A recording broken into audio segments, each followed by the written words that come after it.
I walked into my parents' kitchen and heard my mom snap at my son. Scrub the floor properly. You're here to help, not eat. My sister's kids were sitting at the table laughing. I said nothing, took my boy's hand, and left. The next morning, an officer was on their porch, asking a question. She couldn't dodge. Hey, quick note before we begin. If you want to see more videos like this, subscribe to the channel. It's the easiest way to support what we do here, and it genuinely makes a difference, okay? We good, let's start. The first thing I saw was my son's knees. He was on the kitchen floor at my mother's house, kneeling on a towel folded twice for padding. His hands were wrapped around a rag, moving in slow circles across the tile. The cleaning solution had turned his knuckles red. He was 7 years old. Behind him at the kitchen table, my sister Karen's 2 kids were eating lemon pie. Sophie had a full slice. Jake was reaching for seconds. They were laughing about something on Jake's tablet, forks clinking, feet swinging under their chairs. Caleb didn't have a plate. His spot at the table had one, but it was flipped upside down, face down on the placemat. I was standing in the hallway holding 2 bags of groceries my mother asked me to pick up. Milk, bread, eggs, the coffee creamer she likes, the butter she insists on. I'd been making this run for years. She never thanked me. She just told me what to bring next time. I set the bags on the counter. That's when I heard her voice. Scrub the floor properly, Caleb. You're here to help, not eat. She said it the way you'd talk to a slow employee, instructional, like she'd said it before and was tired of repeating it. Sophie and Jake looked at each other and laughed. Not a mean laugh, the laugh of kids who'd been watching this for a while and found it normal. The kitchen had a geography. The table was where you sat if you belonged. The floor was where you went if you didn't. Sophie and Jake were always at the table. Caleb was always on the floor, or the counter, or standing by the sink waiting for instructions. His body had learned its place in this room before his mind fully understood it. My mother turned back to the stove. She was wearing an apron Karen gave her 2 Christmases ago, white with stitched letters across the front. Number 1, Grandma. She was wearing it while telling one grandchild to earn his food and serving 2 others pie. I walked to the kitchen, looked at the table. 2 plates with pie, 1 plate flipped over, looked at the floor. Honor and my son on his knees. I stood there for 4 seconds. Nobody noticed me. Linda was watching Caleb work. Sophie was licking frosting off her fingers. Jake was kicking the table leg. Caleb was the only one not laughing. Caleb was the only one working, and Caleb was the only grandchild with a rag in his hands and cleaning solution on his skin. 4 seconds. That's how long it took for 30 years of excuses to collapse. Every time I told Lisa she was overreacting. Every time I told myself Linda was just old-fashioned. Every time I dropped Caleb off and drove away because I needed the help and didn't want to look too closely at what the help cost. 4 seconds of standing in that doorway and seeing everything I should have seen months ago. I knelt down next to Caleb, took the rag from his hands. His fingers were wrinkled from the solution. Get up, buddy. We're leaving. He looked at me confused. But I'm not done yet, Dad. You're done. I took his hand, walked toward the front door. My mother turned from the stove. Where are you going? He wasn't finished. I didn't answer her. Karen was on the living room couch, 10 feet away, scrolling her phone. She'd been there the whole time, 10 feet from her nephew on the floor, and she hadn't moved. She looked up as I passed. You're seriously leaving over a little chore? I didn't turn around. I opened the front door, walked Caleb to the car, buckled him in, and pulled out of the driveway. The groceries were still on Linda's counter. She could have them. I'd been making that grocery run twice a month for 3 years. Since my father, Ray, retired and my parents went to a fixed income, nobody asked me to start. I just noticed the fridge was looking thin one visit and started bringing bags. After that, it became expected. Linda would text me a list the morning before each visit. Not a request. A list. She never sent that list to Karen. Karen brought wine sometimes, a dessert from the bakery, things that looked generous in a photo. I brought the staples, the boring stuff, the stuff that kept the house running but never made it into a Facebook post. That was my role in this family. The one who carries, the one who shows up, the one who handles the things nobody wants to think about. And my son was inheriting the same role, on his knees with a rag at 7 years old. Karen called after me from the porch.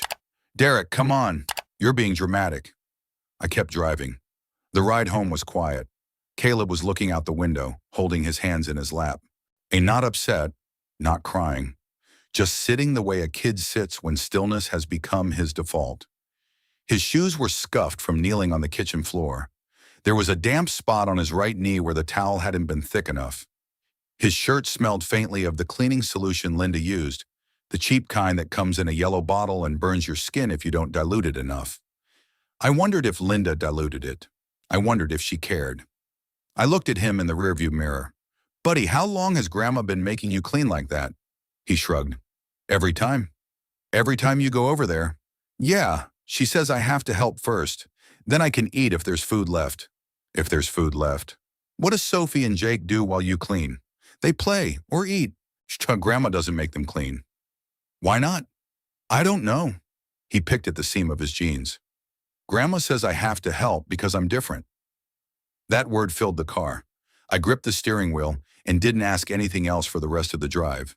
Not because I ran out of questions, because every answer was going to make me want to turn around and go back to that house. And I couldn't do that with Caleb in the back seat. I thought about the last 3 months. Caleb used to ask to go to Grandma's house every weekend. Then one day he stopped. I didn't notice. I figured he was growing up. Now I understood. He stopped asking because Grandma's house wasn't somewhere he wanted to be. He just stopped and waited for me to figure it out. I didn't figure it out until I saw him on that floor. In the rearview mirror, he was staring out the window, quiet, still, a 7-year-old who had learned to stop asking for things and start accepting whatever came. That's not independence. That's survival. And my son shouldn't need to survive a visit to his grandmother. At home, I ran a bath. Caleb climbed in without being asked. I knelt next to the tub and took his hands. The redness wasn't surface level. His knuckles were rough, dry, cracking in small lines across the joints. These weren't hands that scrubbed one floor one time. These were hands that had been doing this for weeks. I held them under the warm water. Caleb winced, a small pull, like his body remembered the sting before his brain caught up. "Does it hurt?" "A little. It always stings at first. Always." "How many times has Grandma made you scrub the floor?" He counted on his fingers. Gave up. "A lot. Every time I go." "Does she give you gloves?" "No, she says the rag is enough." I rubbed soap gently over his fingers. He watched me do it. "Dad, am I in trouble?" "No, you didn't do anything wrong." "Then how come we left?" I looked at his hands in the water. Small hands. Red hands. "Because you shouldn't have been on that floor, buddy. That's not what grandmas are for." He didn't say anything. He just watched the water run over his knuckles and accepted that answer the way he accepted everything. Quietly, without pushing. That was the part that scared me most.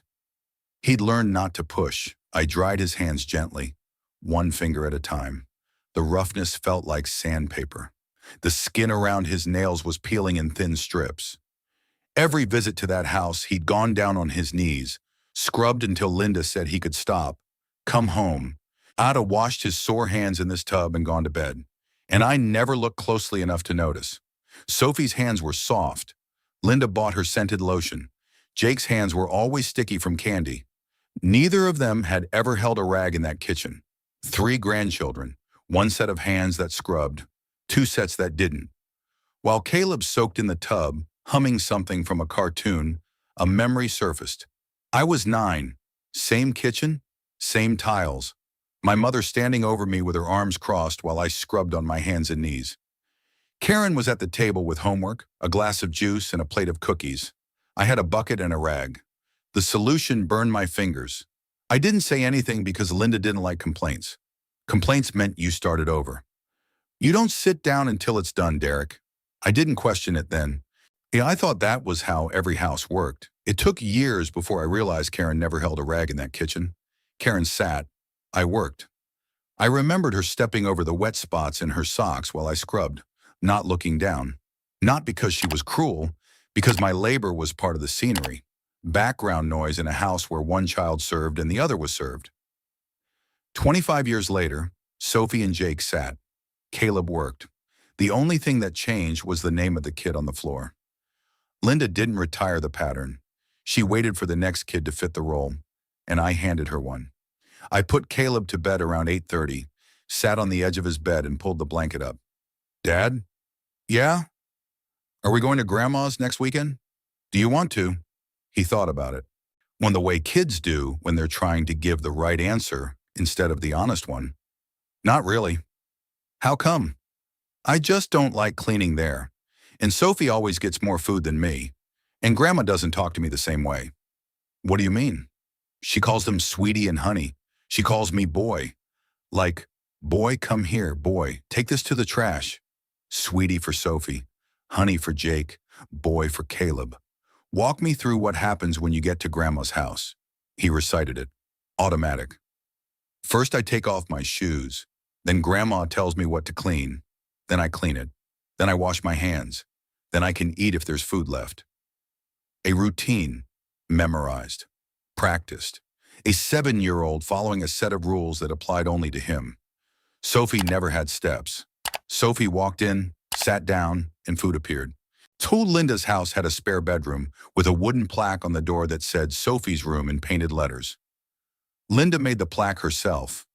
Inside, a twin bed with a flower comforter, a shelf with Sophie's books, a drawer with her clothes so she didn't have to pack for sleepovers.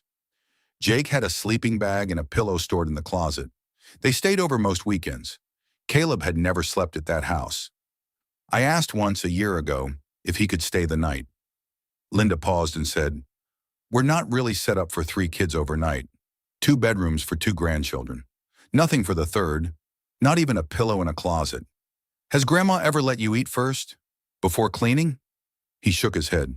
"That's not how it works." I tucked the blanket tighter, kissed his forehead. "You don't have to go back there." "Promise?" "Promise." He closed his eyes. Within 2 minutes, he was asleep. I sat there in the dark, watching his red knuckles rest on top of the blanket. His breathing was slow and even. His face was calm. Whatever happened at Linda's house, whatever system she'd built around him, whatever words she used to explain why he was the one who scrubbed, none of it followed him into sleep. He was just a tired kid in a warm bed. I'd made a promise like that before, to someone else, and I'd broken it. I walked to the kitchen, sat at the table. The apartment was quiet. When Lisa and I split 2 years ago, the custody was simple. I got full custody. She moved out of state, but before she left, standing in the doorway with her last bag, she said something I should have tattooed on my arm. "Ian, don't let your mother treat Caleb the way she treated you." She'd seen it during the marriage. Linda making Caleb pick up after Sophie and Jake while they sat and watched. Linda giving the cousins snacks and telling Caleb to wait. Linda's voice warmer for Karen's kids, colder for ours. Once at Thanksgiving, Lisa watched Linda hand Sophie and Jake plates at the table and then tell 3-year-old Caleb to sit on the floor because there weren't enough chairs. There were enough chairs. Karen's purse was on one of them. Lisa flagged it every time. I told her she was overreacting. I told her my mother was just old-fashioned. Lisa left, not just because of Linda, but Linda was the crack in the foundation that everything else fell through. And what did I do after Lisa left? I started dropping Caleb off at Linda's house. Not every week. Away just when I needed help. A late shift. A Saturday morning I had to work. A Tuesday when the after-school program was closed. Each time felt small. Each time felt necessary. Each time I told myself it was fine, that Linda was different with grandchildren, that the things Lisa saw were exaggerations from a woman looking for reasons to leave. I was wrong about all of it. I chose convenience over my son's safety. And tonight I saw exactly what that cost. Every visit, every afternoon. Every time Caleb came home quieter than when he left, and I told myself he was just tired. I sat at the kitchen table for a long time. My phone on the counter with missed calls blinking. My laptop on the shelf. The apartment dark except for the kitchen light. I had 2 choices. Call my mother back. Hear her explain. Let her reframe it as discipline. Let Karen tell me I was dramatic. Let the whole thing settle back into the comfortable shape it had always been, the shape where I absorbed things quietly and Linda did whatever she wanted. Or I could do the thing I should have done the first time Caleb came home with rough hands. I reached for the laptop. I didn't feel brave. I didn't feel righteous. I felt like a man sitting alone in a dark kitchen about to do something that would end his relationship with his mother, his sister, and his father. I was going to lose my family. The only question was whether I was going to lose my son too. I opened the laptop. I picked up my phone, scrolled to Lisa's number. It was almost 10 p.m. For 2 years, our conversations had been logistics. Pickup schedules, school updates, clean, efficient. You're two people who once loved each other and now co-parented from different time zones. This call was going to be different. This call was going to confirm everything she tried to tell me during the marriage. She answered on the third ring. "Derek, is Caleb okay?" "He's fine, he's asleep." I paused. "I need to tell you something." I told her everything. The kitchen, the floor, the rag, the pie plates, the apron, the walkout, Caleb's answers in the car, his hands, his routine, the word different, the word boy. Lisa didn't interrupt. When I finished, the silence lasted a long time. "I told you, Derek." Not angry, not triumphant, tired, like she'd been carrying a truth for years, and she was exhausted from being right. "I know," I said. "I'm sorry. Don't apologize to me." "I'd apologize to Caleb." "I already did." "What are you going to do?" "I'm filing a complaint tonight. Child Protective Services." "Your own mother?" "My own mother." Silence. "Good," she said. "File it. And Derek?" "Yeah?" "Don't undo it. Whatever she says. Whatever Karen says. Don't undo it." "I won't." "Promise me." "I promise." This time I meant it. I hung up, opened my laptop. The screen lit up the dark kitchen. The website loaded. The form was straightforward. Date of incident, time, location, relationship to the child, description of what happened. There was something almost clinical about it. Boxes and fields and drop-down menus. The government's way of processing a family falling apart. No room for anger, no room for guilt, just facts. The form was straightforward. I described the floor, the rag, the cleaning solution, Caleb's hands, the 2 plates with pie and the 1 plate turned face down. I described Linda's words. I described Caleb's routine, memorized step by step.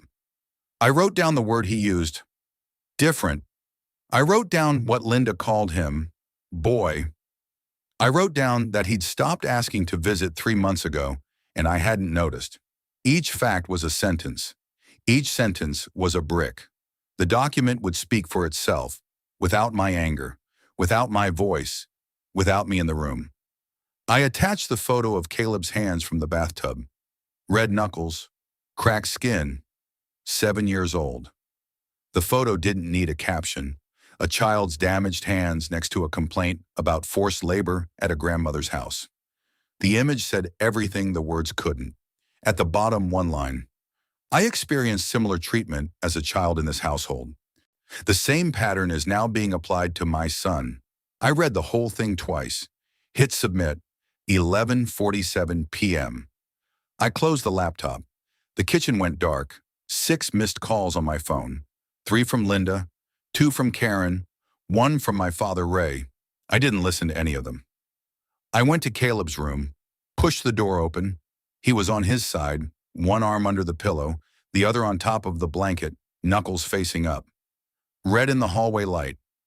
This boy trusted me to keep him safe, and for months I'd been handing him to the person who hurt him because it was easier than finding another way. That was over now. A filed complaint doesn't care about family dynamics. It doesn't care about tradition or philosophy. It sits in a system with a case number and a timestamp, and it moves through channels that Linda can't charm, can't lecture, and can't guilt into submission. I pulled his door almost shut and went to bed. The next morning I made Caleb eggs and toast. He ate with both hands. I watched his fingers wrap around the fork, knuckles still red at the joints. Drove him to school, watched him walk inside with his backpack bouncing off one shoulder. Then I sat in the parking lot for a minute. My phone had 14 missed calls from overnight. I didn't open any of them. I knew what was coming. My mother would never forgive me. Karen would cut me off. Ray would retreat into his recliner and pretend nothing happened. I was going to lose my entire family over a filed complaint. But Caleb was in school right now, eating lunch with kids his age, sitting in a chair, not earning a single bite. That was worth every phone call I was about to stop returning. I drove to work. So at 9:14 a.m., a text from Karen. "There's a cop at Mom's house. What did you do?" I read it, put the phone in my pocket. I wasn't there for what happened on that porch. The officer's report filled in the details later. Karen told the rest to a cousin who told me. At 9:08 a.m., a white cruiser pulled up to my parents' house and parked in the driveway. The officer sat in the car for a moment, checking his notes before stepping out. Mrs. Patterson across the street was weeding her garden. She looked up when the cruiser door opened and didn't look back down. Linda opened the front door. Bathrobe, coffee mug. She saw the uniform and her posture changed. "Good morning, ma'am. I'm Officer Reyes. Are you Linda Mitchell?" "Yes, what's this about?" "We received a complaint regarding the treatment of a minor child in your care. Yeah, I'm here to follow up." He looked at his notepad. "Can you explain why one grandchild in your care was required to perform physical labor before being allowed to eat, while two other grandchildren were served without any conditions?" Linda stared at him. The question was precise. No accusations, no emotion. Just the situation in one sentence, stripped of every excuse. The kind of question where every answer sounds like a confession. Linda gripped the doorframe. For 30 years, she'd run her household without anyone questioning her methods. Not Ray, who sat in his recliner and let her decide everything. Not Karen, who benefited from the arrangement. Not Derek, who absorbed it as a child and let his own son absorb it as a grandchild. Nobody questioned Linda because Linda's house had one rule. Linda's word was final. And now a stranger with a badge was standing on her porch, asking her to explain the one thing she never thought she'd have to explain. "That's not what happened," she said. "Can you describe what did happen?" She straightened up, shifted into the voice she used when she believed she was right. And Linda always believed she was right. She'd been the authority in that house for 30 years. Ray deferred. Karen agreed. Derek absorbed. Nobody challenged Linda's version of anything because challenging Linda cost more energy than anyone was willing to spend. "I believe in teaching children responsibility. My grandson Caleb needs structure. His father's too soft on him. I give him chores because it builds character." "And the other two children? Do they also receive chores before meals?" "They're younger. They're not ready for that." "Ma'am, the complaint states all three children are approximately the same age." Linda's jaw tightened. "How long has this arrangement been in place?" And here's where she made her mistake. She was so deep inside her own philosophy that she answered without thinking. "He knows the routine. He's been doing it for months." The officer paused. His pen stopped. He looked at Linda. Then he wrote something down slowly, deliberately, the way someone writes when they know what they're putting on paper matters. Linda watched his pen and realized 1 second too late what she'd just said. She hadn't described a one-time chore. She'd described a program, a months-long system with one child enrolled, and she'd confirmed it herself on record to a uniformed officer without anyone forcing her to. The color left her face. "Hey, I'd like to provide you with a reference number. A caseworker may be in touch for a follow-up." "A caseworker? I didn't do anything wrong. I'm his grandmother." "The report has been filed. The follow-up is standard procedure." He handed her a card. She took it with white knuckles. He walked to his cruiser. The neighbor across the street had stopped pulling weeds when the cruiser arrived and hadn't started again. Linda went inside, closed the door, leaned against it. The kitchen was behind her. The floor Caleb scrubbed yesterday was still clean. The pie plates were in the dishwasher. The apron was on its hook. Everything looked the same. But a piece of paper now existed in a government office with a case number, a timestamp, and a photo of a 7-year-old's hands. That paper was going to outlast every excuse Linda had ever made. Well, Karen pulled up 10 minutes later, pajamas and a jacket. She left the engine running and was halfway up the porch steps before her shoes were on. Karen had always been the fixer in this family. Not the kind who fixes problems, the kind who fixes stories. She shows up fast, talks faster, and reshapes the narrative before anyone else can tell their version. "Mom, what happened?" Linda was at the kitchen table. "Derek filed a complaint with child services against me." "He did what?" He had an officer come to my house with a notepad. Karen grabbed her phone, called me. I didn't answer. Texted, call me right now. Nothing. I was at a job site pouring a foundation. My phone was buzzing against my hip every few minutes. Karen, Linda, Karen again. I left it in my pocket. My hands were covered in concrete dust. My boots were caked in mud. And I was doing the kind of work Linda always looked down on. The kind of work that apparently disqualified me from having a say in how my own son was treated. But that work was honest. Nobody on my job site had ever made a child scrub a floor for the right to eat lunch. Karen turned back to Linda. This is insane. You asked a kid to do a chore. That's parenting, not abuse. That's what I told the officer. What else did he say? He asked if Sophie and Jake do chores too. Karen went still. What did you say? I said they're not ready. Mom, what? They're the same age as Caleb. It's different. How is it different? Linda looked at her. Because Caleb needs it. Derek doesn't give him structure. I raised Derek the same way and he turned out fine. Karen left a voicemail on my phone. Derek, this is between us and Mom. You didn't need to involve the police. I didn't call her back. That evening, Linda still at the kitchen table. Karen gone home. Ray came in from the living room. He'd been in his recliner all day, TV off. He stood in the kitchen doorway. Linda was staring at the officer's reference number. He's right, Linda. She looked up. Derek, he's right to be upset. You're taking his side? I'm saying what I should have said a long time ago. He sat down across from her. His hands were folded on the table. He looked older than usual. I was here yesterday. I heard you tell that boy to scrub the floor. I heard the other two laughing at the table. I sat in my chair and turned the TV volume up. Linda stared at him. In 30 years of marriage, Ray had never once told Linda she was wrong about how she ran the house. He disagreed silently.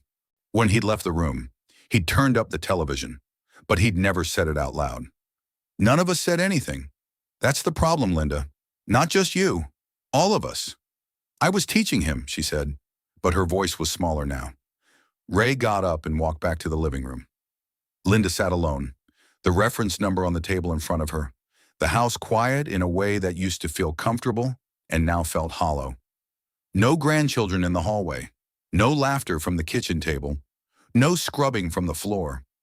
The kitchen she'd run for 30 years, where she decided who worked and who sat, who earned and who received, was empty. Not because Derek took anything from her, because she'd built a system that only worked as long as nobody questioned it. The moment someone in a uniform read it back to her in plain language, the whole thing fell apart. Linda called me that night. I almost didn't answer. 30 years of training told me to pick up. 30 years of being the son who answered, who showed up, who carried the groceries and fixed the faucet. That training sits in your muscles. It doesn't disappear because you filed a complaint 12 hours ago, I answered. Not because the training won, because I wanted Linda to hear what I had to say. One time, then never again. You called the police on your own mother. Do you know what the neighbors saw? You humiliated me, Derek. You made my son scrub your floor on his knees while his cousins ate pie 3 feet away. I was teaching him responsibility. You weren't teaching Karen responsibility when she sat at that same table 30 years ago. Karen never scrubbed your floor. Karen sat, just like her kids do now. Silence. I raised you the same way, Derek, and you turned out fine. I didn't turn out fine, Mom. I turned out thinking I had to earn everything while Karen got it handed to her. And you were doing the exact same thing to my son. That's not true. His hands are cracked. He has a routine memorized. He told me he has to help because he's different. He told me you call him boy. He's 7. She didn't say anything. I could hear her breathing on the other end. Shallow, fast. The sound of someone searching for a rebuttal and finding empty space. The complaint stays and Caleb isn't coming back. Derek, please. Good night, Mom. I hung up, set the phone on the counter. It didn't ring again. A week later, Caleb came home from school with a drawing. My family assignment. 2 figures in the center. Big. Bright crayons. One tall, one short. Me and him. Off to the far edge of the paper, very small, a house with a tiny figure inside it. drawn in gray crayon, no sun over it, no grass around it. "Who's that?" I asked. "That's Grandma. She stays inside her house now." His teacher had written a note on the back. Caleb added the distant figure last, very quietly, after the other students were done. I looked at the drawing for a long time. The two big figures in the center were holding hands. Yellow sun, green grass. The small house in the corner was gray. No sun over it, no grass around it. Just a tiny box with a tiny person inside, far from the family that kept going without her. He drew it without anger. He drew it from accuracy. Grandma was in her house. He was with his dad. The distance on the paper was the distance in real life. I folded the drawing and put it in the glove box. A few weeks later, Tuesday night, I was at the stove making spaghetti. Caleb was at the kitchen sink washing his hands. Warm water, regular soap. He was washing them because dinner was ready, not because someone told him he had to earn it. I looked over at him. His hands were under the faucet. His knuckles were smooth, soft, no redness, no cracks. Just a 7-year-old's hands under running water. He turned off the faucet, dried his hands on the towel, sat at the table. I put a plate in front of him, full, no conditions. He picked up his fork and started eating. I sat across from him. He looked up. "What?" "Nothing, buddy, just glad you're here." He smiled and went back to his food. I watched him eat for a minute, a boy at a table, using both hands, not thinking about it. Not performing for anyone, not following a routine to earn his place. Just eating dinner with his dad on a Tuesday night. 2 plates, 2 forks, a small table in a small apartment. Nobody was on the floor.